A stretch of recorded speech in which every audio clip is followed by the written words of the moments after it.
बिस्मिल्लाहिर्रहमानिर्रहीम। अस्सलाम वालेकुम डियर स्टूडेंट्स, मेरा नाम है डॉक्टर वजीहा और अपने YouTube channel learn math with fun में आपको खुशामदीद कहती हूँ।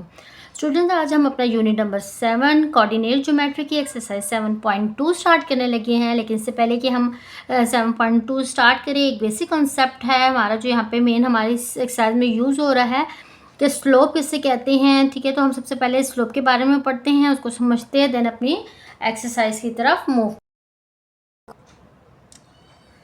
ओके स्टूडेंट, सबसे पहले हम जी कंसेप्ट पढ़ते हैं स्लोप। स्लोप होती क्या है? आपने वर्ड देखे होंगे स्लोप किसी चीज़ की या किसी चीज़ की ढलवान के बारे में जब हम बात करते हैं तो हम स्लोप का वर्ड यूज़ करते हैं। ठीक है, फॉर एग्जांपल मैंने एक फिगर ड्रॉ की है, एक्सिस में मैं लेती हूँ एक्स एक्सिस और वाई एक्सिस। ठीक है, मैंने एक लाइन ड्रॉ की है। ठीक है, मैं इस लाइन की स्लोप फाइंड करना चाह रही हूँ। ठीक है, तो स्लोप फाइंड करने के लिए क्या होता है कि मैं ये इस लाइन लेंथ की कितनी स्लोप है, ये इसकी स्टिफनेस कितनी है। ठीक है, तो इसके लिए मैंने क्या करना है, मैंने कोई भी 2 पॉइंट्स ले लेने हैं। ठीक है, अब मैंने क्या करना होता है, मैंने इस लोअर पॉइंट से जब ये इसका देखिए इस लाइन का ये लोअर पॉइंट है और ये इसका अपर पॉइंट है, तो लोअर पॉइंट से जब मैंने किसी हायर पॉइंट पे पहुंचना होता है तो मैं किस तरह चढ़ती हूँ, मैं सबसे पहले यहाँ पे जाऊँगी। ठीक है, ऊपर चढ़ूँगी, देन उसके बाद मैं इस पॉइंट तक पहुँच जाऊँगी। ठीक है, तो यहाँ पे है क्या कि अगर मैं इस पॉइंट से स्टार्ट हुई हूँ तो पहले मैं ऊपर गई हूँ, राइज हुई हूँ मैं। ठीक है, और देन मैंने इस पॉइंट पे आकर स्टॉप होकर यहाँ से मैंने रन कर लिया। ठीक है, तो इस पॉइंट से जब मैं ऊपर की तरफ जाती हूँ तो ऊपर जाने को कहते हैं राइज, और ठीक है, और अपने ही एक्सिस की तरफ अपनी ही एक ही उसी लाइन की तरह मूव करने को कहते हैं रन। ठीक है, तो ऊपर चढ़ने को राइज और एक्सिस की इसी सेम लाइन की तरफ मूव करने को कहते हैं रन। तो स्लो बेसिकली क्या हुआ है, स्लो मेरे पास बेसिकली रेशो होती है राइज ओवर रन की। ठीक है, या इसको हम ये भी कह सकते हैं कि जो हमारे पास राइज होता है ये क्या होता है, चेंज इन वाई वैल्यूज़ होता है, चेंज इन वाई होता है, और जबकि रन जो क्या कहलाता है, चेंज इन एक्स, कि एक्स की वैल्यूज़ में क्या चेंज आ रहा है। ओके, अच्छा, अब स्टूडेंट्स साहब आप देख सकते हैं कि जब आपसे पूछा जाता है, अगर मैंने एक लाइन ये ड्रॉ की है और अगर मैं ये लाइन ड्रॉ कर रही हूँ, एक और मैं फिगर ड्रॉ करने लगी हूँ, यहाँ पे एक्स एक्सिस मैंने इसके ड्रॉ की है, देन मैंने इसके वाई एक्सिस ड्रॉ की है। ठीक है, अच्छा, अब मैंने एक लाइन ड्रॉ कर रही हूँ इस तरह से। अच्छा जी, ठीक है, अब मैंने एक लाइन इस तरह ड्रॉ की, इसके 2 पॉइंट्स मैंने यहाँ पे लिए। ठीक है, अब मैं इस पॉइंट से लोअर इसके बॉटम पॉइंट से जो इसके हायर पॉइंट तक जब मैं पहुँचूँगी तो मैं किस तरह जाऊँगी, यहाँ से मैं पहले राइज होंगी, यहाँ तक पहुँचूँगी, देन क्योंकि एक्सिस है ना, एक्स एक्सिस और वाई एक्सिस में कितना चेंज आ रहा है, हमने उस लिहाज से एक पॉइंट से दूसरे पॉइंट तक मूव करना होता है। तो देखिए अब यहाँ पे हमारे पास क्या है, ये मैंने किया राइज, ऊपर चढ़ी, और इस साइड पे जो हमारी हॉरिजॉन्टल लाइन होती है, हॉरिजॉन्टल साइड पे जो हम मूव करते हैं वो कहलाती है वैल्यू रन। अब स्टूडेंट्स यहाँ पे देखिए राइज होता है वाई एक्सिस की तरफ, देखिए आप फिगर जब देखें ये वाई एक्सिस है और जो रन है वो हमारा है एक्स एक्सिस की तरफ। ठीक है, तो राइज है वाई एक्सिस में चेंज और रन जो है हमारे पास एक्स एक्सिस में चेंज होता है। अब आप यहाँ पे देखिए इन दोनों फिगर्स में, इस फिगर में आपको नज़र आ रहा है कि y का डिस्टेंस ज़्यादा है, जबकि इस फिगर की जब बात करें तो यहाँ पे क्या है, y ये है और रन x है। अब आप दोनों फिगर्स का ज़रा कंपैरिजन कीजिए तो आपको नज़र आ रहा होगा कि y की वैल्यू इस फिगर में ग्रेटर है, जबकि इस फिगर में y की वैल्यू स्मॉल है। ठीक है, यानी यहाँ पे यानी इस फिगर की अगर मैं बात करूँ y में चेंज ज़्यादा आ रहा है और x में चेंज कम है। इन दोनों फिगर के बारे में बात करें तो इस फिगर में y में चेंज ज़्यादा है और इस फिगर में y में चेंज कम है, यानी y की वैल्यू यहाँ पे ग्रेटर है और इस फिगर में y की वैल्यू कम है। तो स्लोप क्या है, change in y divided by change in x, यानी जितना y में चेंज ज़्यादा होगा, जितनी y की चेंज ज़्यादा होगी उतनी ही स्लोप की वैल्यू ग्रेटर होगी। इट्स मीन इस लाइन की स्लोप क्या होगी, ग्रेटर होगी, और इस लाइन की स्लोप जो होगी वो क्या होगी, स्मॉलर होगी। ठीक है, वैसे भी आपको देखने से भी पता चल रहा है कि इसकी ढलवान, जैसे कि आप स्लाइड के बारे में बात कर रहे हैं, अगर मैं इसको एज ए स्लाइड कंसीडर करती हूँ, आप देखिए ये बिल्कुल स्लाइड बिल्कुल इसकी ढलवान ऐसी है कि एक पॉइंट पे अगर बच्चा यहाँ पे बैठा हुआ तो यहाँ से इजीली स्लाइड होते होते नीचे आएगा, जबकि ये लाइन थोड़ी सी नीचे की तरफ है यहाँ पे थोड़ा सा एज़ कम्पेयर टू दिस बच्चे को नीचे आने में थोड़ा सा अपना भी ज़ोर लगाना पड़ेगा। तो इसलिए आपको वैसे भी मैंने आपको जो कंपैरिजन बताया है कि जितनी y की वैल्यू ग्रेटर होगी, जितना y का डिस्टेंस ज़्यादा होगा उतनी ही स्लोप ज़्यादा होगी। और इस फिगर में आप देख सकते हैं इन दोनों के कंपैरिजन में इसमें y स्मॉल है तो y की चेंज इसमें स्मॉल है, तो एज़ कंपैरिजन टू इस फिगर की स्लोप ग्रेटर होगी। ठीक है, तो स्लोप जस्ट हमें बताता है कि y की वैल्यू में क्या चेंज आ रहा है ओवर x की वैल्यू में क्या चेंज आ रहा है। ठीक है, y की तरफ ऊपर की तरफ हम जब जाते हैं y एक्सिस की तरफ तो वो राइज कहलाता है, जबकि हम हॉरिजॉन्टल साइड पे, ये हॉरिजॉन्टल है ना, जब हम x एक्सिस की तरफ मूव करते हैं तो उसको रन कहते हैं। तो राइज ओवर रन की जो रेशियो होती है वो स्लोप कहलाती है। ओके, और स्टूडेंट स्लोप को हम डिनोट करते हैं स्मॉल m से। ठीक है, तो यहाँ से मेरे पास स्लोप को m को मैं क्या कहती हूँ, स्लोप का वर्ड भी यूज़ करते हैं इसके लिए, और ग्रेडियंट का वर्ड भी यूज़ करते हैं। ग्रेडियंट का क्या मतलब होता है, change in y divided by change in x। ठीक है, तो ग्रेडियंट ये कहलाता है। ओके, अब आप स्टूडेंट्स अब देखेंगे आगे कि ये तो मैंने एक फिगर इस तरह से ड्रॉ कर लिया। अब मैं अगर एक ऐसी लाइन की स्लोप फाइंड आउट, अच्छा इससे पहले कि मैं आपको दूसरी लाइन के बारे में बताऊँ, हम यहाँ पे एक और चीज़ देख लेते हैं। आप स्टूडेंट्स आप यहाँ पर आपको नज़र आ रहा है, अगर मैं इस फिगर के बारे में बात करती हूँ तो यहाँ पे m देखिए क्या है, राइज ओवर रन। ठीक है, राइज मैंने आपको बताया है y की वैल्यू से रिलेट करता है और x चेंज रिलेट करता है, रन रिलेट करता है x की वैल्यू से। अच्छा, तो अब यहाँ पे ज़रा अपने फिगर की तरफ देखिए, अगर मैं यहाँ पे एंगल, ये एंगल बना दी, देखिए राइट एंगल ट्राइंगल बन रही है ना, आपको नज़र आ रहा है। ठीक है, ये राइट एंगल ट्राइंगल बन रही है। यहाँ पे मैं कोई एंगल अल्फ़ा के बारे में बात करती हूँ तो अल्फ़ा किससे रिलेट होगा, राइज है y की वैल्यू जो कि किसको शो कर रही है, परपेंडिकुलर को, जबकि रन जो है वो क्या है, x की वैल्यूज जो कि आपको शो कर रहा है, रन शो कर रहा है x की वैल्यू को। ठीक है, तो यानी y यहाँ पे है परपेंडिकुलर और x यहाँ पे है हमारे पास बेस। तो हमारी ट्रिग्नोमेट्रिक रेशियो क्या कहलाती है कि जब हमारे पास परपेंडिकुलर ओवर बेस होता है तो वो किसके इक्वल हो जाता है, टेन अल्फा के। ट्रिग्नोमेट्रिक रेशियो में हमारे पास perpendicular over base tan alpha के इक्वल होती है। तो हम यहाँ से एक और रिजल्ट भी हमने फाइंड हो चुका है कि जो स्लोप है हम उसको टेन अल्फा भी कह सकते हैं। ठीक है, ओके, अब देखिए अगर मैं दो ऐसी लाइंस के बारे में बात करती हूँ, फिर मैंने अपने एक्सिस ड्रॉ करने लगी हूँ।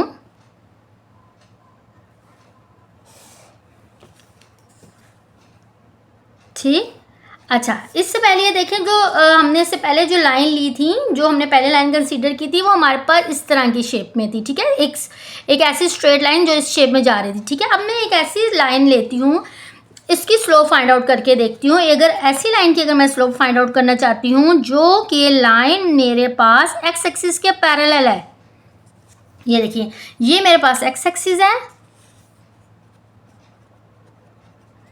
ठीक है, एक्स एक्सिस के पैरेलल कोई लाइन है तो मैं इसकी स्लोप फाइंड आउट करना चाहती हूँ। पहले तो आप स्टूडेंट्स ये देखिए कि जब भी दो लाइन आपस में पैरेलल होती हैं तो उनके दरमियान एंगल कोई नहीं होता, क्योंकि वो दोनों आमने सामने होती हैं, उनका एंगल ज़ीरो होता है। ठीक है, दो लाइन एक दूसरे के पैरेलल है, इट्स मीन उनके दरमियान कोई एंगल नहीं है, एंगल ज़ीरो है। तो यहाँ से ज़रा स्लोप फाइंड करें, slope of a parallel line मैं फाइंड करने लगी हूँ।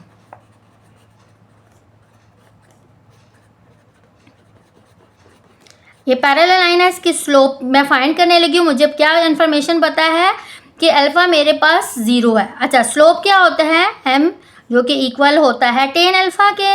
तो यहाँ से मैं टेन अल्फ़ा की जगह क्या पुट कर देती हूँ, 0 डिग्री।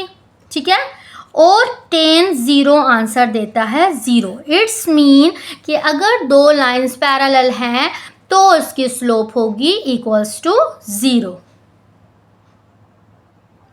ओके, अब मैं फिर एक और फिगर अपनी ड्रॉ करती हूँ। मैं आपको सारे के सारे केसेस डिस्कस कर रही हूँ कि हम किस हमारी फिगर जैसी होगी तो उस केसेस में हमारी स्लोप क्या होगी। ओके, अब फिर मैंने एक्स एक्सिस और वाई एक्सिस ड्रॉ की है। ये मेरे पास एक्स एक्सिस है और ये मेरे पास वाई एक्सिस है। ठीक है, पहले मैंने एक ऐसी लाइन की स्लोप फाइंड आउट की थी जो कि एक्स एक्सिस के पैरेलल थी। अब मैं ऐसी लाइन की स्लोप फाइंड आउट करने लगी हूँ जो कि एक्स एक्सिस के परपेंडिकुलर है। ठीक है, इस लाइन की स्लोप फाइंड आउट करने लगी। अब ये वाली जो लाइन थी इस एक्स एक्सिस के लाइन के परपेंडिकुलर थी, यानी परपेंडिकुलर थी, इट्स मीन कि यहाँ पे एंगल कितना बन रहा है 90 डिग्री। तो इसके स्लोप ज़रा फाइंड करके देखते हैं, slope of perpendicular line.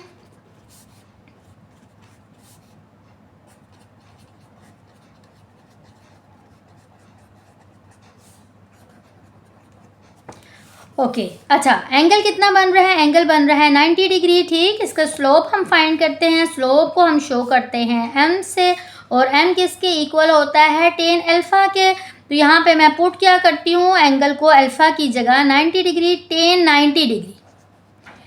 tan 90 degree हमें देता है अनडिफाइंड आंसर।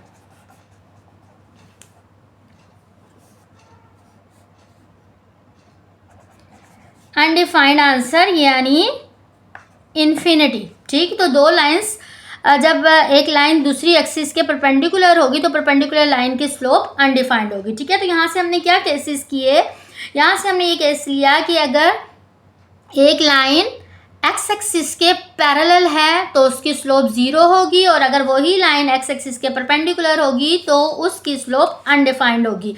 और इसके अलावा ऐसी लाइन जिसकी कोई स्टिफनेस होगी, जिसकी कोई ढलवान होगी, तो स्लोप किसके इक्वल होगा, change in y over change in x, ठीक। ओके, अगर मैं 2 पॉइंट लेती हूँ इस स्टिफनेस के केस में और इनकी स्लोप देखती हूँ कि वो किस तरह से फाइंड होती है।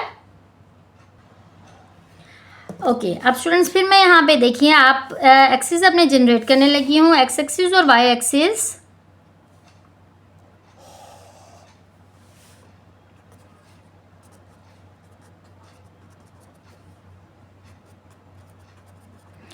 ओके मैं अब ऐसी लाइन की, मेरे पास कोई एक लाइन है, मैं इस लाइन की स्टीपनेस है, ढलवान है, मैं इसकी स्लो फाइंड करने लगी हूँ, ठीक है। अब देखिए ये लाइन ना ही एक्स एक्सिस के पैरेलल है ना ही वाई एक्सिस के पैरेलल है, ठीक है। तो हमने वो वाला केस लिया है जिसमें लाइन ना ही एक्स के पैरेलल है ना ही वाई के पैरेलल है, ठीक है। तो मैंने आपको बताया था कि यहाँ हम 2 पॉइंट्स ले लेते हैं। ओके स्टूडेंट, इस पॉइंट को मैं अगर नाम दे देती हूँ, इसको पॉइंट का नाम दे देती हूँ मैं P का, और इस पॉइंट को नाम दे देती हूँ मैं Q का। तो इस पॉइंट को मैं नाम दे देती हूँ x1 y1 है ये पॉइंट। देखिए मैंने आपको बताया था जब भी हम कोई पॉइंट बनाते हैं या ग्राफ में कोई पॉइंट ड्रॉ करते हैं तो पहली वैल्यू x की होती है और दूसरी वैल्यू y की होती है, ठीक है। इस पॉइंट को मैं x1 y1 नाम दे देती हूँ और इस पॉइंट को मैं x2 और y2 नाम दे देती हूँ, ठीक है। अब हमने करना क्या होता है, कि हमने एक डिस्टेंस लेना होता है एक पॉइंट से दूसरी पॉइंट पे हमने मूव करना होता है, ठीक। तो ये देखिए मैंने किया क्या, मैंने सबसे पहले राइज किया, ऊपर चढ़ी हमने, यानी पहले y डिस्टेंस कवर किया जिसको राइज कहते हैं। देन मैंने क्या करना था, इस पॉइंट से जहाँ पे मिले वहाँ से मैंने रन किया, ठीक। इस पॉइंट से पहले मैंने राइज किया, ऊपर की तरफ चढ़ा तो मैं इस पॉइंट पे पहुंच गई, इससे अब मैंने रन किया। जब मैं हॉरिजॉन्टल साइड पे डिस्टेंस यानी एक्स की साइड पे डिस्टेंस कवर करती हूँ तो उसको रन कहते हैं। ओके अब स्टूडेंट्स साहब अब देखिए, अब यहाँ पे हुआ क्या कि यहाँ पे जब मैं इस पॉइंट पे पहुंची, इस पॉइंट में मुझे इस पॉइंट पे पहुंचना ज़रूरी क्यों है। देखिए जब आप इस पॉइंट पे पहुंचेंगे ज़रा इस पॉइंट को कैलकुलेट करके देखिए ये पॉइंट है क्या। अब आप देखिए स्टूडेंट्स, ज़रा इस पॉइंट को अगर मैं नीचे लेके जाती हूँ, ठीक है, एक्स एक्सिस पे ये पॉइंट x1 है, चाहे आप इधर पे आएँ चाहे इधर पे आएँ, ऊपर तक ये पॉइंट x1 ही कहलाएगा। इसका मतलब है कि y साइड पे x1 पे कोई चेंज नहीं आ रही है, यानी इस पॉइंट को आप ऊपर तक लेके जाए। मैं इस पॉइंट के कोऑर्डिनेट x और y फाइंड करने लगी हूँ अगर, ठीक है। इस पॉइंट को आप ऊपर तक लेके चले, इसमें x की वैल्यू इस पॉइंट पे भी x1 होगी, इस पॉइंट पे भी x1 ही होगी। लेकिन जब मैं इस साइड पे चलती हूँ, ठीक है, इस साइड पे जब मैं मूव की तो यहाँ पे मेरे पास क्या हुआ कि यहाँ पे मेरे पास, ठीक है, तो x की वैल्यू तो चेंज नहीं आई, लेकिन आप देखिए इस जगह पे y की वैल्यू में चेंज आई है। देखिए y इस पॉइंट पे, ये वाला इस पॉइंट को मैंने कंसीडर किया, ये y1 है, तो इस पॉइंट पे ये वैल्यू जाके पहुंच गई है y2। तो यहाँ पे x की वैल्यू में कोई चेंज नहीं आया, y की वैल्यू में चेंज आया है, ठीक है। तो बेसिकली यहाँ से मुझे इन्फॉर्मेशन क्या मिली है कि जो स्लोप है चेंज इन y, तो y में चेंज आ रहा है। तो y में क्या चेंज आ रहा है कि एक पॉइंट y2 था और एक पॉइंट y1 है, तो ये पॉइंट क्या हो जाए, चेंज का मतलब होता है डिफरेंस लेना दोनों के पॉइंट्स में। यहाँ से यहाँ तक चलें तो x1 की वैल्यू में कोई चेंज नहीं है, सिर्फ y वाली वैल्यूज़ में चेंज आ रहा है। ठीक है, y की वैल्यू में चेंज आ रहा है, यहाँ y2 है, यहाँ y1 है। मीन्स कि अगर ये डिस्टेंस 5 है और ये वाला पॉइंट 10 है, मैं इतना फासला अगर मालूम करना चाहती हूँ तो मैं ये फासला कैसे मालूम करूँगी? इन दोनों को माइनस करके। तो यानी मैंने यहाँ पे y की वैल्यूज़ को माइनस करना है, तो ये क्या होगा? y2 माइनस y1, क्योंकि y की ये 2 वैल्यूज़ थी। ठीक, ओके। अब मैंने चेंज करना है चेंज इन x। देखिए, जब मैं अब रन करने लगी हूँ तो आप देखेंगे जब मैं रन कर रही हूँ तो y की वैल्यू सेम है, चेंज आ रहा है सिर्फ x की वैल्यू में। x की वैल्यू में क्या चेंज आ रहा है? एक x की वैल्यू x1 है, एक x की वैल्यू x2 है। ठीक है, तो यहाँ से यहाँ तक x की वैल्यू को जब मैं चेंज कैलकुलेट करूँगी तो वो क्या हो जाएगा? x2 minus x1। जब इन दोनों का डिफरेंस लूँगी तो मुझे ये रन वाला फासला मिल जाएगा, क्योंकि स्लोप मेरे पास होती है राइज ओवर रन। ठीक, तो राइज था इस फासले को कैलकुलेट करना कि y2 में से y1 को माइनस करना, और रन था इस फासले को मालूम करना। इस फासले में x में चेंज आ रही थी तो x2 माइनस x1 हो गया। तो बेसिकली ये मेरे पास स्लोप का फार्मूला है। ठीक है, slope m equals to y2 minus y1 divided by x2 minus x1 when 2 points are given.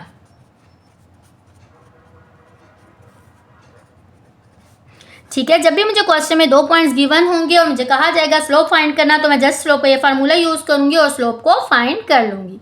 अब अपने एक्सरसाइज क्वेश्चन नंबर 1 की तरफ मूव करते हैं। जी स्टूडेंट, ये देखिए क्वेश्चन नंबर 1 में find slope and inclination of points. 2 points given है। सबसे पहले तो हमने स्लोप फाइंड करनी है। मैंने आपको बताया था कि जब 2 पॉइंट्स गिवन हो तो हम स्लोप का ये फार्मूला लगाते हैं, y2 माइनस y1 का divided by x2 minus x1। इस फार्मूले को यूज करते हो पहले तो मैं स्लोप फाइंड करूंगी, देन मैंने इंक्लिनेशन किसको कहते हैं? अल्फा को कहते हैं, एंगल को कहते हैं, उसको हमने फाइंड करना है। ओके, ठीक है स्टूडेंट, सबसे पहले तो मैं स्लोप फाइंड आउट करने लगी हूँ। स्लोप हमारे पास m होती है y2 minus y1 divided by x2 minus x1। ये पॉइंट हमारे पास होता है x1 y1, नेक्स्ट पॉइंट होता है x2 और y2। तो सबसे पहले तो मैं यहाँ से स्लोप फाइंड करती हूँ। y2 मेरे पास यहाँ पे क्या है? 11 है। y1 मेरे पास क्या है? 4। x2 है जी 5 और x1 मेरे पास है -2। तो यहाँ से मैंने 11 माइनस 4 किया तो मुझे यहाँ से आंसर मिल गया 7 जस्ट 5 प्लस 2।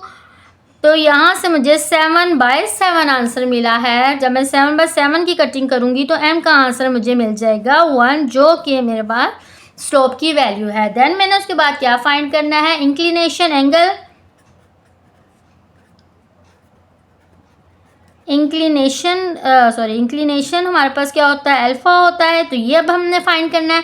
ओके, अब स्टूडेंट्स आपको पता है, मैंने आपको बताया था कि स्लोप किसके इक्वल होती है? tan अल्फा के इक्वल होती है हमारे पास। ठीक, क्योंकि स्लोप क्या होती है? y/x। y होता है परपेंडिकुलर और x होता है बेस, तो perpendicular over base tan alpha होता है। तो स्लोप हमारे पास tan अल्फा के इक्वल होती है। स्लोप मैंने फाइंड की है, m की वैल्यू मुझे मिली थी 1 equals to tan alpha.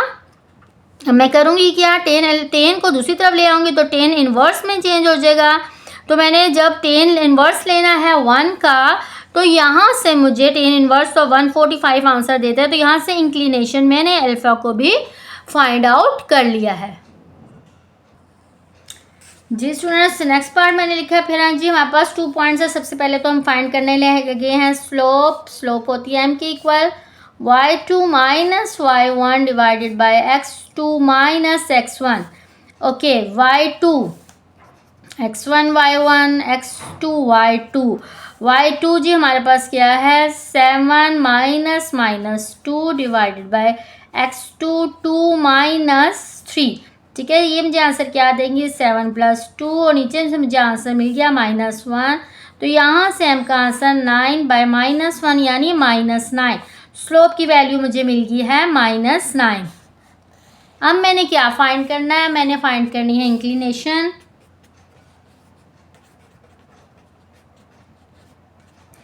Inclination में हमें क्या पता होता है कि m इक्वल होता है tan अल्फा के इक्वल। m हमारे पास है -9 इक्वल्स टू tan अल्फा। यहाँ पे क्या हो जाएगा? tan दूसरी तरफ जाएगा, tan inverse of -9 equals to alpha हमारे पास यहाँ आ जाएगा। यहाँ से जी हम इसको कैलकुलेटर में कैलकुलेट करेंगे तो यहाँ से हमें इसका आंसर मिलेगा। जी स्टूडेंट्स, फिर हमने 10 इसका आंसर निकाल लिया है 83.65। अब जी हमारे पास जो अल्फ़ा होगा, जो इंक्लिनेशन होगी, हमने इसको पॉजिटिव शो करनी है, पॉजिटिव आंसर देना है। तो हमने ये सपोज करना है कि ये जो हमारे पास जो पॉइंट्स हैं ये सेकंड क्वाड्रेंट में शो कर रहे हैं। तो सेकंड क्वाड्रेंट हमारे पास जो एंगल है तो वो हमारे पास वो कहाँ तक जाता है, सेकंड क्वाड्रेंट 90 से 180 के बीच में जाता है। तो यानी ये जो सेकंड क्वाड्रेंट है हमारे पास 180 पे एंड करता है। तो इसलिए हमने क्या करना है, इसको 180 में से इस वाली वैल्यू को माइनस कर देना है, ताकि जो हमारे पास इंक्लिनेशन है ये हमें पॉजिटिव आंसर दे। ठीक है, तो यहाँ से ये इसका जब हमने 180 में से इसको हम वैल्यू को माइनस करेंगे तो ये हमें अल्फ़ा की वैल्यू मिल जाएगी 96.34 डिग्री।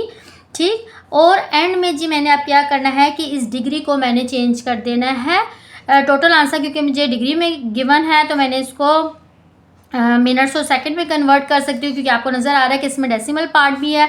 तो जब मैं इसको कैलकुलेट करती हूँ तो हम इसको कैसे करते हैं, मिनट्स और सेकंड में चेंज की, डिग्री वाला पार्ट अलहदा और जो डेसिमल पार्ट होता है इसको हम अलहदा करके लिख देते हैं। अब जो हमारे पास डेसिमल पार्ट होता है ये चेंज हो जाता है किसमें, ये इसको हमने चेंज करना होता है मिनट में। मिनट में चेंज करने के लिए इसको किससे हम मल्टीप्लाई करते हैं, 60 से। और यहाँ ये देखिए सिंबल भी इसका मिनट का चेंज होके आ जाता है। तो ये क्या बन जाएगा यहाँ पे 96 डिग्री, और ये वाली जो वैल्यू है जब 0.34 को हम इससे मल्टीप्लाई करेंगे 60 से तो ये हमें आंसर देती है 20.4।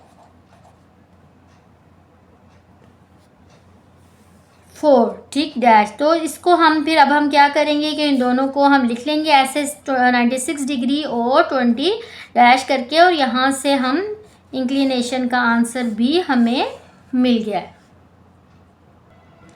जी हमें ये पॉइंट गिवन है। सबसे पहले हमने क्या करना है, इसकी स्लोप फाइंड आउट करनी है, y2 minus y1 divided by x2 minus x1।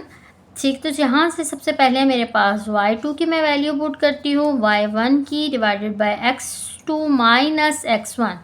Okay, 8 minus 62 divided by 0। Okay, कोई भी नंबर हो डिवाइडेड बाय समथिंग करे तो हमें अनडिफाइंड आंसर देता है। Undefined answer mean infinity. तो यहाँ से स्लोप मुझे मिल गई है इन्फिनिटी या अनडिफाइंड। एंड मैं अब इसकी जब इंक्लिनेशन फाइंड करूँगी तो यहाँ से मुझे इंक्लिनेशन क्या होती है, अल्फ़ा होती है। तो m किसके इक्वल है, tan अल्फ़ा के इक्वल। m हमें मिला है इन्फिनिटी tan ऑफ अल्फ़ा। यहाँ से अब मैं tan को दूसरी तरफ लेके जाऊँगी, tan इनवर्स ऑफ इन्फिनिटी हमने फाइंड आउट करना है। हमें पता होना चाहिए कि tan इनवर्स ऑफ इन्फिनिटी हमारे पास 90 डिग्री देता है। तो यहाँ से हमने इंक्लिनेशन इस लाइन की मिल गई है 90 degree. Okay student, question number 2 देखते हैं। बाय मीन्स ऑफ स्लोप, यानी स्लोप का फार्मूला यूज़ करते हुए, स्लोप का मेथड यूज़ करते हुए, show that the points lie on the same line.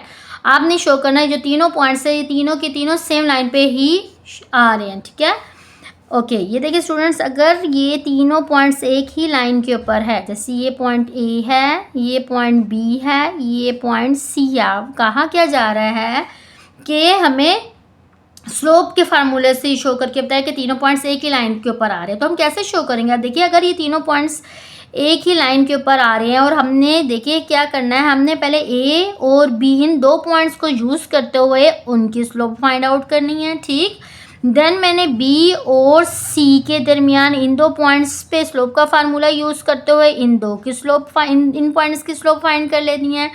ठीक है, देन मैंने ए से सी तक के डिस्टेंस की भी स्लोप फाइंड कर लेनी है। ठीक है, तो 3 स्लोप्स मैंने फाइंड कर लेनी है, जितने भी पॉइंट्स है उससे रिलेटेड। अब आप देखिए क्योंकि तीनों ही जो पॉइंट्स है एक ही लाइन पे आ रहे हैं, इट्स मीन के तीनों की स्लोप सेम होनी चाहिए। अगर तीनों की मैं स्लोप सेम शो कर देती हूँ तो उससे ये हमें पता चल जाएगा कि तीनों पॉइंट्स एक ही लाइन के ऊपर आ रहे हैं, तभी तीनों की स्लोप एक जैसी है। ठीक है, तो मैं 3 स्लोप्स फाइंड करती हूँ क्योंकि 3 पॉइंट्स हैं, इन 3 पॉइंट्स की आपस में स्लोप फाइंड आउट होगी, तो तीनों स्लोप को मैंने इक्वल शो कर देना है। ठीक है, फर्स्ट फाइंड, पहले मैं क्या फाइंड करने लगी हूँ, slope m1 of A B. A से बी की सबसे पहले मैंने स्लोप फाइंड करने लगी हूँ। ठीक है, ओके, सबसे पहले मैं ए पॉइंट है जी मेरे पास -1 -3, बी पॉइंट है हमारे पास 1 और 5, ये पॉइंट है जी मेरे पास x1 y1 x2 y2 और इसकी स्लोप को मैंने नाम दे दिया है m1 का। ओके, क्या होता है जी फार्मूला है y2 minus y1 divided by x2 minus x1। y2 जी मेरे पास क्या है यहाँ पे 5 minus y1 divided by x2 minus x1। ठीक, यहाँ से क्या बन जाएगा 5 प्लस 3 1 प्लस 1, तो यहाँ से 5 प्लस 3 8 डिवाइडेड बाय 2। तो यहाँ से मुझे क्या आंसर मिला है m1 फर्स्ट स्लोप का, जो कि क्या थी, स्लोप थी ए बी की। ठीक, अब मैं क्या करने लगी हूँ, बी और सी की स्लोप को फाइंड आउट करने लगी हूँ। एज m2 क्या है, इस स्लोप ऑफ बी सी। ठीक, तो सबसे पहले मैं यहाँ पे अपना बी पॉइंट लिखती हूँ, देन फिर उसके बाद मेरा लिखा जाएगा सी पॉइंट, और m2 मैं स्लोप फाइंड आउट करने लगी हूँ y2 minus y1 x2 minus x1। y2 9 minus y1 5, x2 2 minus x1 1, तो यहाँ से मुझे 4/1 यानी m2 का भी आंसर 4 मिल गया है। ठीक, उसके बाद थर्ड मैंने क्या स्लोप फाइंड करनी है m3, एज m3 की इसकी स्लोप है ए सी की। ए पॉइंट मैंने लिखा -1 -3, सी पॉइंट मैंने लिखा 2 और 9। यहाँ से जी m3 मैंने लिखा y2 minus y1 x2 minus x1, y2 minus y1 x2 minus x1, 9 plus 3 2 plus 1। यहाँ से जी मुझे आंसर मिल गया 12 और यहाँ से मुझे मिल गया 3 3 1 ज़ा 3 3 4 ज़ा 12, m3 इक्वल्स टू 4। ठीक, अब मैं आखिर में क्या लिखूँगी, as m1 equals to m2 equals to m3 all slopes are equal, which shows that, जो कि क्या शो कर रहा है, which shows that all points lie on a same line, के सारे पॉइंट्स सेम लाइन पे ही लाई कर रहे हैं।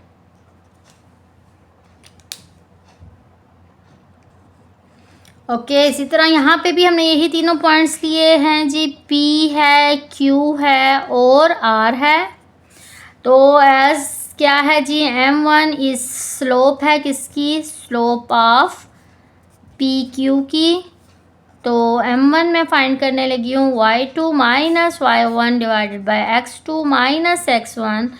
तो जी मैंने अपने पॉइंट्स P और Q लिए, तो y2 minus y1 divided by x2 minus x1 किया यहाँ से।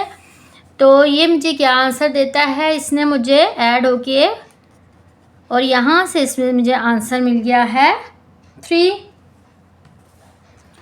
यहाँ से मुझे 10/3 आंसर मिल गया है। तो m1 ने फर्स्ट स्लोप ने 10/3 मुझे आंसर दिया है। देन जी उसके बाद मैं क्या फाइंड करूँगी, as m2 is slope of, m2 किसकी स्लोप है, Q और R की। ठीक, तो Q पॉइंट मेरे पास क्या है, 7 और 5 है, R पॉइंट मेरे पास 10 और 15 है। इस पे जी m2 में y2 minus y1 divide by x2 minus x1 वाला फार्मूला इस पे भी अप्लाई कर देती हूँ। y2 जी हमारे पास 15 है और y1 5, सेम इसी तरह x2 10 माइनस 7, यहाँ से 10/3। तो m2 का भी मुझे आंसर 10/3 मिल गया है। देन जी हम फाइंड करने लगे हैं M3 एज M3 किसकी स्लोप है? M3 हमारे पास P से R की स्लोप है। P पॉइंट में लिखती हूँ 4 और -5, R पॉइंट मैंने लिखा 10 और 15। ओके, M3 में फार्मूला लगाती हूँ y2 minus y1 divided by x2 minus x1, 15 plus 5 divided by 6। यहाँ से जी आया 20/6। उसके बाद फिर अब हमने क्या करना है, इसकी हमने आपस में कटिंग कर लेनी है। 2 10s are 20, 2 3s are 6। तो यहाँ से मुझे M3 भी 10/3 मिल गया है। तो मैं आखिर में क्या स्टेटमेंट दूंगी, as M1 equals to M2 equals to M3 all slopes are equal, so all points lie on same line. ठीक है जी। अगेन जी फिर मैं क्या करने लगी हूँ, एज M1 इज स्लोप है जी, M1 किसकी स्लोप है? LM की। तो y2 minus y1 divided by x2 minus x1 से हम M1 फाइंड करते हैं। y2 minus y1, x2 minus x1, यहाँ से आंसर मिला 2, यहाँ से मुझे M1 मिल गया 2/7। फर्स्ट स्लोप मुझे मिल गया यहाँ से। ओके, उसके बाद हमने क्या करना है, सेकंड स्लोप फाइंड आउट करनी है। As M2 is slope of, M2 किसकी स्लोप है? M और N की। अब यहाँ से इसमें मैं पॉइंट्स कंसीडर करती हूँ। जी ये M पॉइंट पहले x1 y1 x2 और y2, तो यहाँ पे y2 minus y1 divided by x2 minus x1, यहाँ से 2 और यहाँ से 7। तो मुझे M2 स्लोप का भी आंसर 2/7 मिल चुका है। देन अब मैं थर्ड स्लोप इसकी फाइंड आउट करूँगी। एज M3 किसकी स्लोप है? स्लोप है L और N की। y2 minus y1 x2 minus x1, तो यहाँ से हमें 4 मिल जाएगा।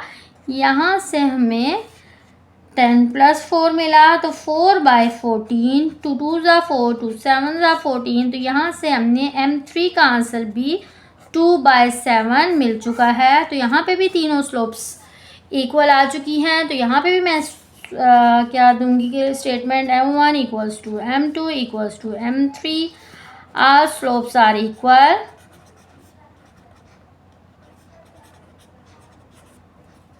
सो points lie on same line पे सारे पॉइंट्स लाई करें।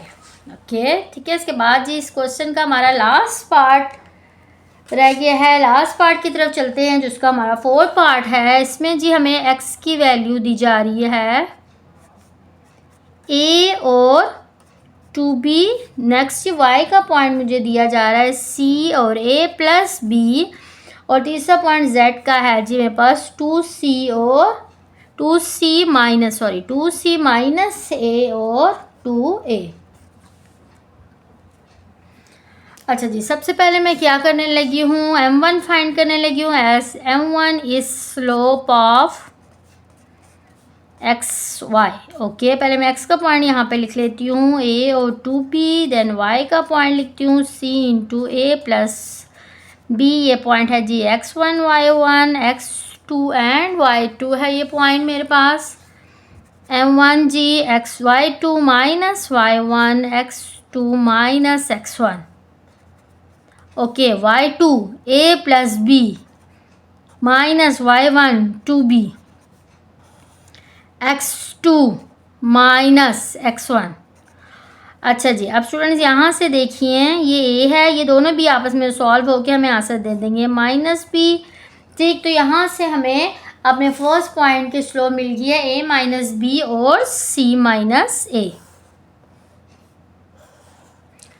ठीक, देन जी उसके बाद मैं किसकी स्लोप फाइंड करने लगी हूँ, as m2 is slope of yz की स्लोप है, y है जी c और a प्लस b, z है मेरे पास 2c - a into 2a। This point is x1 y1, this is x2 y2। Find the slope m2 y2 minus y1 divided by x2 minus x1। 2a यहाँ bracket open करें, दोनों के sign minus में change हो जाएंगे। यहाँ से मुझे आपका सॉरी x2 मेरे पास क्या था, 2c माइनस ये x2 मेरे पास 2c minus x2 minus x1। अच्छा, यहाँ से क्या 2c में से 1c हम माइनस करेंगे तो एक c रह जाएगा, c माइनस a। यहाँ से 2a में से 1a हम माइनस करते हैं तो रह जाएगा a minus b divided by c minus b. तो दो स्लोप्स इक्वल आ चुकी हैं। देन जी मैंने उसके बाद कौन स्लोप फाइंड करनी है, m3, as m3 is slope of, m3 किसकी स्लोप है, xz की। x पॉइंट मैंने लिखा a और 2b, z पॉइंट मैंने लिखा 2c minus a into 2a। तो जी यहाँ से हम 3 फाइंड करने लगे हैं, x2, ये देखिए ये y2 minus y1 divided by x2 minus x1। यहाँ से आप देखिए ऊपर से मैं 2 को कॉमन निकाल लेती हूँ, क्या रह जाएगा a माइनस बी, और नीचे से आप देखिए 2c माइनस 2a रह गया। ओके, यहाँ से मेरे पास a माइनस बी, नीचे से भी मैं 2 कॉमन निकाल लेती हूँ, c माइनस a, ये 2 से कैंसिल आउट होने के बाद यहाँ से m3 का भी आंसर मुझे वही मिल जाएगा, a minus b c minus a। तो आप देख सकते हैं कि तीनों स्लोप्स का आंसर इक्वल है, as m1 equals to m2 equals to m3, are slopes are equal. So points lie कर रहे हैं ऑन सेम लाइन पे। ठीक है स्टूडेंट्स, के साथ ही हमारा जो है वो सेकंड क्वेश्चन भी कंप्लीट हो चुका है। ओके स्टूडेंट्स, इससे पहले कि हम क्वेश्चन नंबर 3 स्टार्ट करें, एक बहुत इंपॉर्टेंट थ्योरम हमें गिवन है हमारी बुक में कि the 2 lines L1 and L2, कोई भी 2 लाइंस हम ले रहे हैं, एक लाइन को हम नाम दे देते हैं L1, दूसरी लाइन को हम नाम दे देते हैं L2, with slope M1 and M2, और उनकी स्लोप क्या है, M1 और M2 है। ठीक, तो अगर वो दोनों लाइंस जो L1 और L2 दोनों लाइंस हैं वो अगर पैरेलल है दोनों लाइंस, ठीक है, अगर वो दोनों लाइन पैरेलल्स है तो उनकी स्लोप भी इक्वल होंगी, यानी 2 पैरेलल लाइंस की स्लोप इक्वल होती हैं। ठीक है, दूसरा कंसेप्ट क्या कह रहे हैं कि वही अगर दोनों लाइंस एक दूसरे के परपेंडिकुलर हैं तो उन दोनों की स्लोप एक दूसरे के रेसिप्रोकल होगी, यानी जैसे पहली लाइन अगर उसकी स्लोप m1 है और दूसरी लाइन की अगर स्लोप m2 है तो देखिए ये दोनों एक दूसरे के रेसिप्रोकल हो जाएंगी, यानी m1 और दूसरी क्या होगी स्लोप, उसको जब रेसिप्रोकल लेते हैं तो 1/m2 होती है विद नेगेटिव साइन, या हम इसको यूं भी कह सकते हैं कि उन दोनों स्लोप्स का जब हम प्रोडक्ट लें तो आंसर -1 के इक्वल होता है। ये देखिए जैसे स्टूडेंट्स मैंने यहाँ पे एक्सिस अपने ड्रॉ किए हैं, ठीक है, तो हमें कहा क्या जा रहा है कि 2 लाइंस एक दूसरे के पैरेलल है। ठीक है, फर्स्ट करते हो, एक लाइन ये L1 है, ठीक है, और दूसरी लाइन क्या है दी हुई है L2। ठीक है, तो इस पहली लाइन की स्लोप को कहा गया है कि M1 है, दूसरी लाइन की स्लोप को कहा जा रहा है M2 है।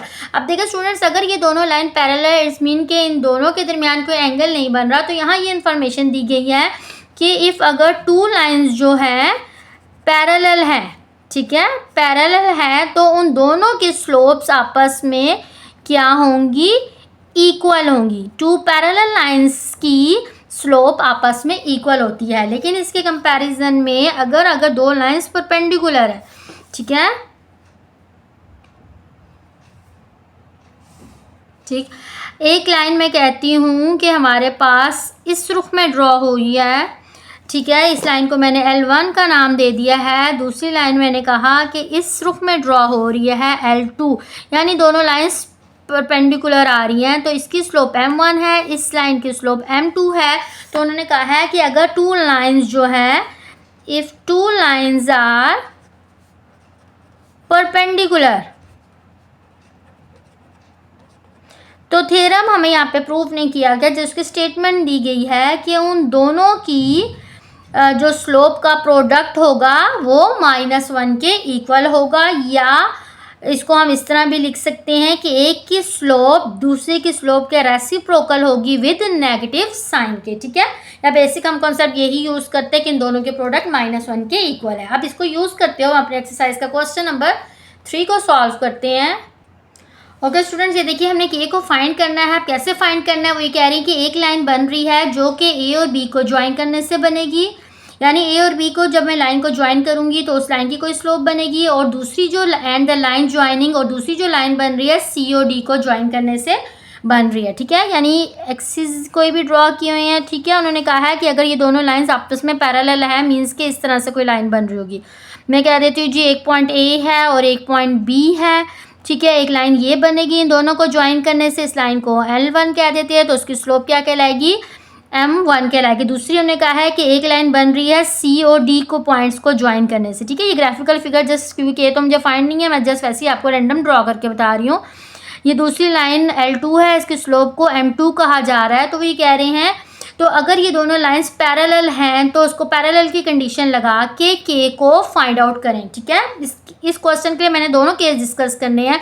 अगर लाइन पैरेलल होंगी तो के की आंसर क्या निकलेगा, और अगर यही दो लाइन जो आपस में जिनको हम ड्रॉ कर रहे हैं वो अगर एक दूसरे के परपेंडिकुलर होगी तो के का आंसर क्या मिलेगा, ठीक है। सबसे पहले मैं केस डिस्कस करने लगी हूँ। अगर लाइन पैरेलल है तो सबसे पहले तो मैं स्लोप फाइंड करनी है एज जो है M1 इज़ द, M1 क्या है, M1 is the slope of line L1 by, किस तरह से L1 बन रही है, by joining A to BA को ज्वाइन करने से जो लाइन बन रही है उसकी लाइन को L1 कह रहे हो, उसकी स्लोप को हम कहेंगे M1, ठीक। तो A पॉइंट है जिससे M1 और 3, B पॉइंट है K और -6, X1 Y1 X2 और Y2। अच्छा जी, M1 मैं फाइंड करती हूँ Y2 minus Y1 X2 minus X1। Okay, यहाँ से जी Y2 मेरे पास है -6, Y1 मेरे पास 3 है, X2 K है -3। तो यहाँ से M1 का मुझे आंसर क्या मिला, -9 डिवाइडेड बाय K -7। ये मेरे पास पहली लाइन L1 की स्लोप आ गई है, ठीक। देन मैंने क्या स्लोप फाइंड करनी है, L2 मैंने एज M2 क्या है, is the slope of line L2। वो कैसे लाइन बन रही है, by joining C to D, C को D से ज्वाइन करने से बन रही है। C पॉइंट है जी -4 और 5, D पॉइंट है -6 और 4। इसकी स्लोप मैं फाइंड आउट करती हूँ Y2 minus Y1 X2 minus X1 -1 -6 + 4 -1 divided by -2। तो यहाँ से मुझे सेकंड स्लोप मिल गई है 1/2, ठीक है जी। दो स्लोप्स मुझे फाइंड आउट हो चुकी है। अब देखिए स्टूडेंट्स, ये केस था पैरेलल का। हमें पता है अगर दो लाइंस पैरेलल हैं इट्स मीन कि इनकी स्लोप्स क्या होंगी, इक्वल होंगी, यानी M1 = M2 मैं लिखूंगी, ठीक। तो मैंने क्या लिखना है, एज लाइंस आर पैरेलल है, सो M1 क्या होगा, इक्वल होगा M2 के। M1 का हमने आंसर क्या निकाला था, -9 डिवाइडेड बाय के माइनस 7 और m2 कहाँ से निकला था हमारे पास 1/2 क्रॉस मल्टीप्लाई कराते हैं -9 और 2 को, यहाँ 1 के साथ k minus 7। Okay, -18 equals to k minus 7 -18 plus 7 equals to k आ जाएगा। तो यहाँ से मुझे 11 आंसर मिल जाएगा k का, जब मेरे पास दोनों लाइन एक दूसरे के पैरेलल है। ओके, अब मैंने यही स्लोप्स थी और केस डिस्कस करना है परपेंडिकुलर के लिए।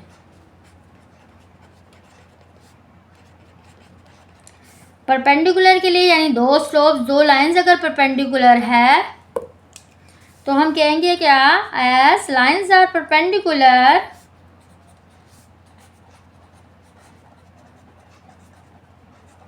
अगर लाइंस परपेंडिकुलर है तो मैं इसको कैसे लिख सकती हूँ, m1 और m2 दोनों स्लोप के प्रोडक्ट किसके इक्वल होगा, -1 के। m1 का आंसर मेरे पास था -9 divided by k minus 7, m2 था 1/2 इक्वल है -1 के। ओके, यहाँ से मेरे पास क्या आ जाएगा, -9 और इन दोनों को जब मल्टीप्लाई करेंगे 2 into k minus 7 equals to -1। Okay, -9 मैं इधर ही रहने देती हूँ, ये -1 के साथ पूरी टर्म मल्टीप्लाई होने लगी है, 2 इंटू k माइनस 7, 2 अंदर मल्टीप्लाई करें 2k माइनस 2 7 14 आ गया यहाँ पे जी। नेगेटिव साइन ओपन करते हैं ब्रैकेट, दोनों टर्म्स के साइन चेंज हो जाएंगे यहाँ से, -9 -14 इक्वल्स टू -2k यहाँ पे मेरे पास आ जाएगा। ठीक है, मैं ये 14 को इस साइड पे मैं लेके अपने चली गई हूँ अपनी टर्म को।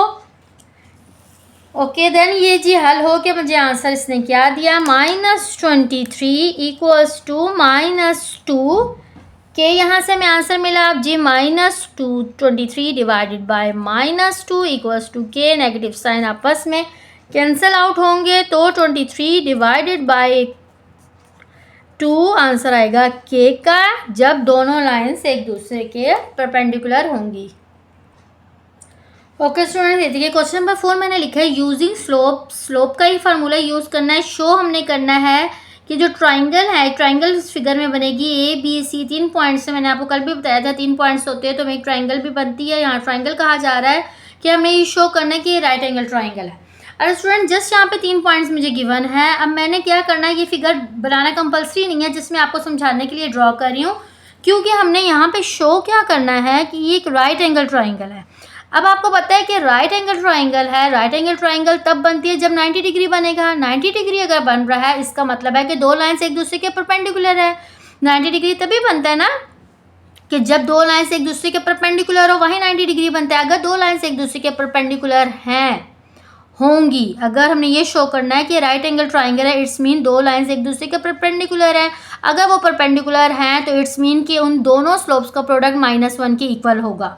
तो मैंने ये शो करना है कि अगर मेरे पास 3 लाइंस बनेंगी ट्राइंगल की, उनमें से किसी भी 2 लाइंस की जो स्लोप है उनका प्रोडक्ट अगर -1 के इक्वल आ जाता है, तो प्रोडक्ट अगर -1 के इक्वल आता है तो वो दोनों लाइंस एक दूसरे के परपेंडिकुलर होंगी और वो राइट एंगल ट्राइंगल कंस्ट्रक्ट कर रही होंगी। अच्छा, सबसे पहले तो देखिए मैंने खुद से ड्रॉ किया, मैं आपको फिर बता रही हूँ, फिगर कंपल्सरी नहीं है, जैसे आपको समझाने के लिए मैं ड्रॉ कर रही हूँ। पहला पॉइंट 6 और 1, एक्स की वैल्यू 6 है, वाई की वैल्यू 1, तो ये पॉइंट मेरा यहाँ पे क्या होगा, ये पॉइंट होगा मेरे पास 6 और 1। ठीक है, ये पॉइंट मेरा बन गया 6 और 1। देन जी मैंने बी का पॉइंट लेना है, एक्स की वैल्यू है हमारे पास +2, वाई की वैल्यू है +7 जी। ये वाला मेरे पास पॉइंट होगा 2 और 7। देन जी उसके बाद मेरे पास सी की वैल्यू है -6 और वाई की वैल्यू है -7। ये पॉइंट यहाँ मेरे पास होगा। ठीक है, सी पॉइंट -6 और -7। ओके, मेरे पास अब ये हमारे पास एक ट्राइंगल कंस्ट्रक्ट हो जाएगी।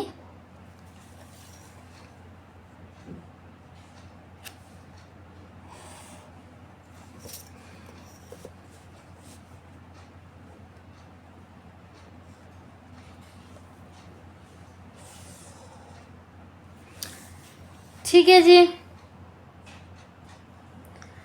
ओके, अब स्टूडेंट्स आपको देखने से ज़रा नज़र आ रहा है कि यहाँ पे हमारे पास 90 डिग्री बन रहा है। ठीक है, आपको नज़र आ रही है ना, स्ट्रेट लाइन ये है। ठीक है, ओके, मैं ए से बी जो मेरे पास लाइन जा रही है L1, इसकी स्लोप को मैं नाम देती हूँ कि वो L1 होगी, M1 सॉरी होगी। दूसरी बी से सी जो लाइन जा रही है उसको मैं L2 का नाम देती हूँ और उसकी स्लोप को मैं कहूँगी कि M2 है। तीसरी लाइन मेरे पास जो ए से सी जो कि बिल्कुल स्ट्रेट लाइन आ रही है, ये मेरे पास L3 है और इसकी स्लोप को मैं नाम दूंगी M3। अब स्टूडेंट्स आपको देखने से नज़र आ रहा है कि मैंने ये शो करना है कि राइट एंगल ट्राइंगल है। ये तो जस्ट मैंने अभी रैंडम शो, मुझे लग रहा है ना कि ये राइट एंगल ट्राइंगल है, तो मैंने उसको शो करना है। बॉक्स तो मैंने जस्ट आपको समझाने के लिए बताया कि स्ट्रेट लाइन बन रही है तो यहाँ 90 डिग्री बनेगा, यानी ये दो लाइन्स की स्लोप, ये दो लाइन्स एक दूसरे के परपेंडिकुलर हमें नज़र आ रही हैं। ठीक है, तो यानी स्लोप M1 और स्लोप M2 अगर इन दोनों का प्रोडक्ट -1 के इक्वल आ जाता है तो इसका मतलब है कि ये वाली लाइन और ये वाली लाइन, ये दोनों लाइन एक दूसरे के परपेंडिकुलर है, यानी 90 डिग्री बना रही है।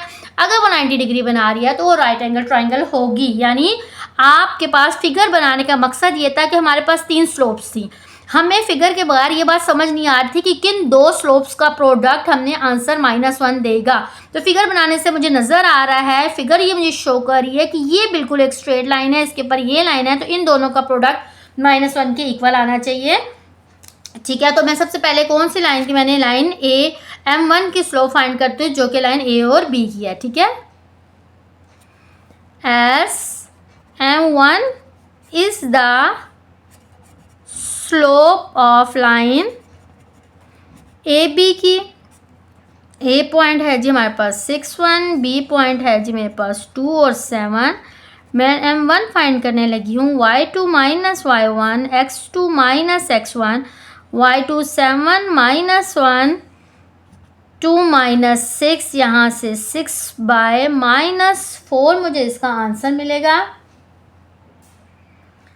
इसको मैं 2 से कैंसिल आउट करूँगी, 3 और 2, तो यानी M1 मुझे फर्स्ट का आंसर मिल गया 3/-2। स्लोप हमने तीनों ही फाइंड करनी है।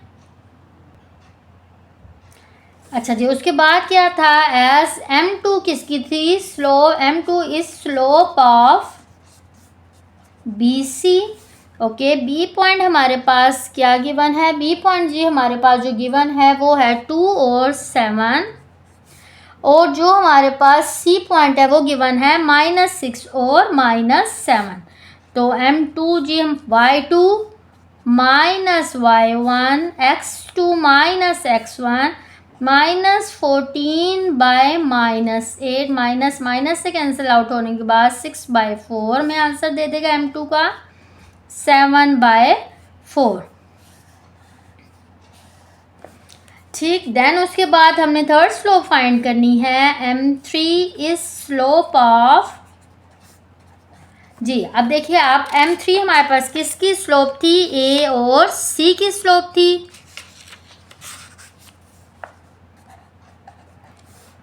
मैंने ए पॉइंट अपना लिखा जो कि मेरे पास था 6 और 1, मैंने देन अपना सी पॉइंट लिखा -6 और -7।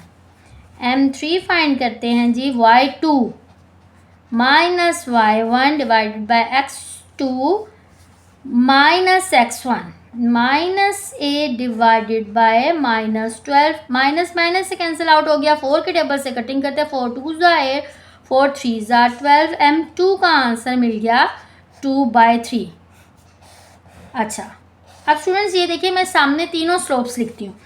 M1 की जो स्लोप हमने फाइंड की थी, ठीक है, वो हमारे पास आई थी 3/-2।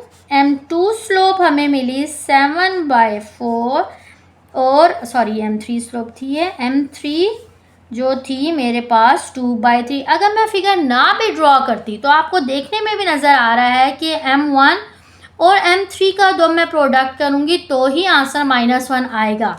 अदरवाइज़ मैंने फिगर आप लोग की आसानी के लिए, आपको समझाने के लिए ड्रॉ की थी कि आपको ऐसे भी पता होनी चाहिए कि M1 और M2 ये लाइंस एक दूसरे के परपेंडिकुलर देखने में नज़र आ रही हैं, तो इन दोनों का प्रोडक्ट अगर -1 के इक्वल आता है तो हमें हमें -1 के इक्वल से ये पता चल जाएगा कि ये दोनों लाइंस परपेंडिकुलर, अगर ये दोनों लाइंस परपेंडिकुलर है तो यहाँ पे ही 90 डिग्री बन रहा है और ये राइट एंगल ट्राइंगल है, ठीक है। तो अब मैंने क्या करना है, मैंने फाइंड आउट करना है कि मैंने देखना है एस M1 M3, ठीक है। इन दोनों का मैंने जब प्रोडक्ट लिया तो ये क्या बना, M1 था 3/-2 और M3 लिया 2/3। 2 2 से कैंसिल आउट, 3 3 से cancel out, just minus sign रह गया है, -1, ठीक है। अगर ये देखें इन दोनों का आंसर -1 आ गया है तो इससे क्या पता चलता है, as product of two slopes equals to -1 shows that two lines are perpendicular। दो लाइंस क्या हैं, आर परपेंडिकुलर, जो कि क्या बना रही है, विच फॉर्म, अगर वो परपेंडिकुलर है, विच क्या बना रही है, राइट एंगल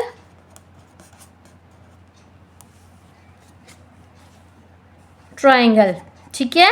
यही हमने शो करना था। ओके स्टूडेंट्स, के साथ ही हमारा क्वेश्चन नंबर 4 कंप्लीट हुआ है। यहाँ तक कि आज हम अपना लेसन ख़त्म करेंगे। मेरा लेसन समझ आया हो तो मेरे चैनल को सब्सक्राइब ज़रूर कीजिएगा। अल्लाह हाफिज़।